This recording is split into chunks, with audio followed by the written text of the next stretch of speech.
कराची के इलाके डिफेंस में गुज़िश्ता रोज़ फूड डिलीवरी बॉय के ट्रैफिक हादसे में जाँ बहक होने और उसे हाजिम भंगवार की फैमिली से जोड़ने पर असिस्टेंट कमिश्नर हाजिम भंगवार का वीडियो बयान सामने आ गया।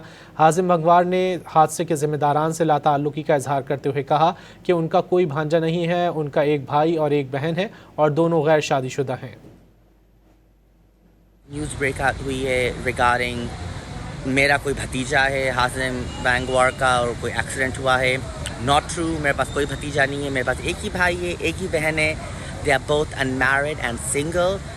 कोई भतीजा मेरा नहीं है, सो आई डोंट नो, ये कोई भी भंगवार हो सकता है and maybe they are trying to make a name connection.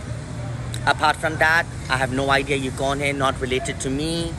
News breakout हुई है रिगार्डिंग मेरा कोई भतीजा है हाजिम भंगवार का और कोई एक्सीडेंट हुआ है। नॉट ट्रू, मेरे पास कोई भतीजा नहीं है, मेरे पास एक ही भाई है, एक ही बहन है। They are both unmarried and single. कोई भतीजा मेरा नहीं है, सो आई डोंट नो, ये कोई भी भंगवार हो सकता है and maybe they are trying to make a name connection. Apart from that I have no idea ये कौन है, नॉट रिलेटेड टू मी।